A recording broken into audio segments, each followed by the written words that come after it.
ვებერი ევროპა შეშფოთებულია მორიგჯერზე. მიმდინარე კვირის ყველა მსხვილი თუ წვრილი გამოცემის სათაური თითქმის ერთნაირია. დონალდ ტრამპის იმპერიალიზმი, ეს ლემონდი არის. ან ფიგარო ცდილობს თუ არა ტრამპი ევროპის ანექსიას. არ დააყოვნა არც პოლიტიკურმა განცხადებებმა.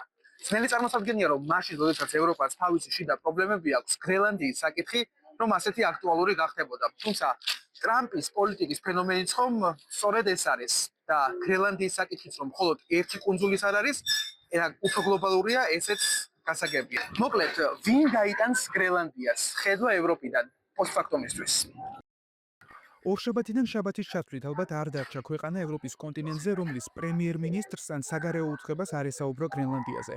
7 იანვრის პრესკონფერენციის შემდეგ, როდესაც შეერთებული შტატების არჩეულმა პრეზიდენტმა დონალდ ტრამპმა ჟურნალისტის კითხვის საპასუხოდ არ გამორიცხა სამხედრო თუ ეკონომიკური გზებით გრენლანდიის საკითხის გადაჭრა, შეშფოთების ტალღა ნელ-ნელა გაიზარდა და მყაფიო და კრიტიკულ განცხადებებში გადაიზარდა. დანიის სამეფოს გარდა, რომელსაც უშუალოდ ეხება ეს საკითხი, ტრამპის სკანდალურ განცხადებაზე რეაგირება მოუხდათ უმსხვილეს მოთამაშეებს: საფრანგეთს, გერმანიას, იტალიას, დიდ ბრიტანეთს. გრენლანდია დანიის ავტონომიაა და არის ევროკავშირის ტერიტორია.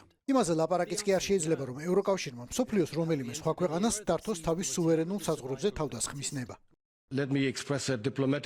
ნებამიბოძე დიპლომატიურად თქვა, რომ ძალიან გასაოცარია, როდესაც ასეთი ტიპის განცხადებებს ვისმენთ ტელევიზიით. არ ვიცი რა არის ამ ყველაფრის მიზანი. ვფიქრობ, ტრამპის განცხადება უფრო მეტად არის მესიჯი ზოგიერთი მსხვილი მოთამაშისთვის, ვიდრე მტრული პრეტენზიები კონკრეტული ქვეყნის მიმართ. გრენლანდია სტრატეგიული კუნძულია ჩრდილოეთ პოლუსთან ახლოს, სადაც ჩვენ ბოლო დროს ჩინეთის მზარდ ინტერესს ვხედავთ. ტულეს სამხედრობაზე, რომელიც შეერთებულ შტატებს ეკუთვნის და გრენლანდიაზეა განთავსებული, ამერიკის ყველაზე ჩრდილოეთით მდებარე სამხედრო სტრატეგიული ობიექტია. ცივი ომის პერიოდში ეს ბაზა შეთანხმების საფუძველზე აშენდა და ამ დრომდე ჩრდილოეთ პოლუსთან მსხვილი მოთამაშეების ძალთა გადანაწილებისა თუ თამაშის წესების განსაზღვრის ერთ-ერთი ქვაკუთხედია. გრენლანდია, ისევე როგორც ზოგადად ჩრდილოეთ ყინულოვანი ოკეანე, ბოლო წლებია განსაკუთრებული ინტერესის ობიექტია. პრეტენზიებიც დედამიწის ამ ნაწილში დომინირებაზე რუსეთს, კანადას, შეერთებულ შტატებს, დანიას, რომლის ავტონომიასაც წარმოადგენს გრენლანდია და ისლანდიას აქვს. თუმცა ბოლო 10 წელია ინტერესებს აქტიურად ავლენს პეკინი, რომელიც საკუთარ თავს ახლო არქტიკულ ქვეყანას უწოდებს. გრენლანდია ჩვენ ეროვნული უსაფრთხოებისთვის გვჭირდება და ამის შესახებ მე მეუბნებოდნენ იმაზე უფრო ადრე, ვიდრე პრეზიდენტობას გადავწყვეტდი. იქ 45,000 ადამიანი ცხოვრობს და მათ არც კი იციან, აქვს თუ არა დანიას კანონიური უფლებები გრენლანდიაზე. თუ აქვს, მაშინ მან უარი უნდა თქვას მათზე, რადგან გრენლანდია ჩვენ გვჭირდება ეროვნული უსაფრთხოებისთვის. გვჭირდება თავისუფალი სამყაროს დასაცავად. ერთი ტრამპი ამ განცხადებას რომ აკეთებდა, მეორე ტრამპი ჯუნიორი გრენლანდიის დედაქალაქ ნიუ-იორკში ჩაფრინდა.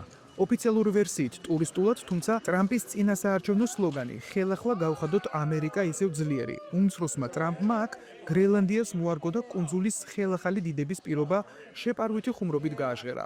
უმცროსი ტრამპის ვიზიტიდან მალევე დანიის პრემიერ-მინისტრს სამეფოს ოფიციალური პოზიციის გაჟღერება მოუხდა. გრენლანდია არ იყიდება. გზად ვართ დიალოგისთვის ტრამპთან. შეერთებული შტატები ჩვენი ყველაზე მნიშვნელოვანი სტრატეგიული პარტნიორია. ჩვენ მხარს ვუჭერდით ერთმანეთს ურთულეს მომენტებში, მაგალითად ახლო აღმოსავლეთში ან იუგოსლავიის ომის დროს. ამიტომ არ მჯერა, რომ აქამდე შეიძლება დავიდეთ. დიალოგი დიალოგად, მაგრამ სამეფოში ცვლილებები მოხდა. დანიის მეფის ფრედერიკ მე-10-ს საგანგებო გადაწყვეტილებით შეიცვალა ეროვნული სიმბოლიკა, სადაც სამეფოს გერბზე ავტონომიური რეგიონების, გრენლანდიისა და ფარერის კუნძულების სიმბოლოები, თეთრი დათვი და ვერძი გაიზარდა და თანაბარი ადგილები დაიკავეს დანიისა და სამხრეთ იუტლანდიის სიმბოლოების გვერდით. მოკლედ გრენლანდიაზე, მსოფლიოს უმსხვილესი კუნძული, რომელზეც მხოლოდ ერთი საშუალო ქალაქის ოდენა მოსახლეობა ცხოვრობს, დანიის ავტონომიური რეგიონია, რომელიც 1721 წლიდან სამეფოს კოლონია იყო. კოლონიალიზმის დასრულების შემდეგ ჯერ დანიის რეგიონი გახდა, 1979 წლიდან კი გაფართოებული ავტონომიის უფლებით სარგებლობს. გრენლანდიას ჰყავს საკუთარი პრემიერ-მინისტრი და პარლამენტი. 2009 წლიდან სარგებლობს თვითგამორკვევისა და დამოუკიდებლობის მოპოვების უფლებით. ამიტომ სულაც არ არის გასაკვირი, რომ ტრამპის განცხადება ყველაზე მწვავედ კუნძულზე აღიქვეს. Ønsket om selvstændighed ჩვენ გვაქვს დამოუკიდებლობის სურვილი. გსურს ვიყოთ ჩვენი საკუთარი სახლის პატრონები. არ გსურს ვიყოთ დანიელები ან ამერიკელები. ეს ის არის, რასაც ყველამ პატივი უნდა სცეს. გრენლანდია ფიზიკური გეოგრაფიით ჩრდილოეთ ამერიკას ეკუთვნის და ნუკიც დედაქალაქი ვაშინგტონთან უფრო ახლოსაა, ვიდრე იგივე კოპენჰაგენთან. ტრამპის მიმდინარე განცხადებაც გრენლანდიის ყიდვასთან დაკავშირებით ახალი არ არის. წინა პრეზიდენტობის დროსაც მას ეს სურვილი ღიად გამოუთქვამს, თუმცა უფრო დიპლომატიურ ფორმებში. არჩევნებული შტატების ინტერესია კუნძულისადმი ახალი. ტრამპამდე დანიას 100 მილიონი ჯერ კიდევ პრეზიდენტმა ჰარი ტრუმენმა შესთავაზა, თუმცა მაშინ არაფერი გამოვიდა. მაგრამ წარსულ და ახლანდელ რეალობას შორის ერთი მნიშვნელოვანი განსხვავებაა. გლობალური დათბობა, რომელმაც კუნძულის გეოგრაფია შეცვალა. გრენლანდია, რომლის 80% ყინულით იყო დაფარული და ცხოვრებისთვის ძნელად თუ გამოდგებოდა, ბოლო ათწლეულში მნიშვნელოვნად შეიცვალა. ისევე როგორც ჩრდილოეთ ყინულოვანი ოკეანე, არქტიკა, რომლის დნობამაც ახალი სტრატეგიული, საზღვაო და სავაჭრო გზები გააჩინა. გრენლანდია არ იყიდება და ეს ყველამ კარგად უნდა გაიაზროს. პირველად 2009 წელს, როდესაც ტრამპის განცხადება მოვისმინეთ, უფრო ხუმრობად აღვიქვით, თუმცა ახლა გასაგებია, რომ ეს ხუმრობა არ არის. გრენლანდია სტრატეგიული მდებარეობისაა და ბოლო წლებში ეს კარგად შესამჩნევია. სტრატეგიულია სამხედრო და სავაჭრო გზების თვალსაზრისით.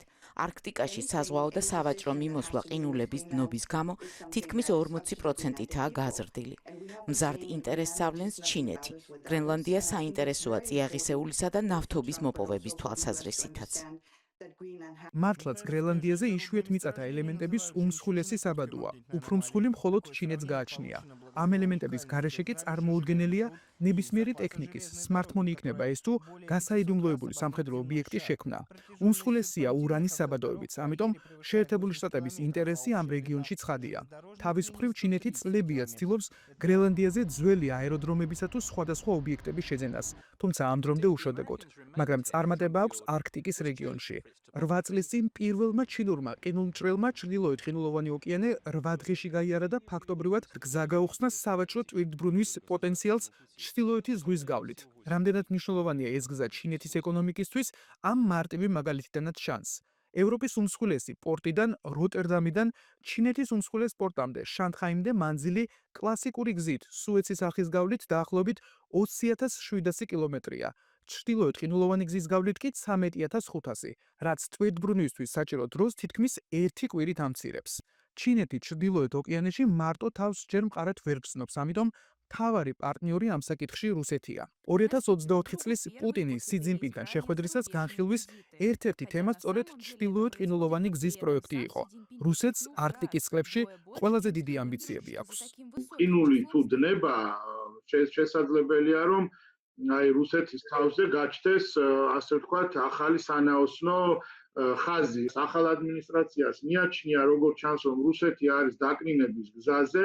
თუ მოხდება შემდეგი ეტაპი რუსეთის იმპერიის დეზინტეგრაციის, ანუ სხვანაირად რო ვთქვათ, კიდევ ერთხელ ჩამოშლის, შესაძლებელია რომ რუსეთის ტერიტორიის რაღაც ნაწილზე პატრონობა აიღოს ჩინეთმა და მაშინ ის შეიძლება გავიდეს არქტიკის რეგიონზე, რაც ალბათ ყველაზე დიდი შეშფოთების საგანი ამერიკის შეერთებულ შტატებში.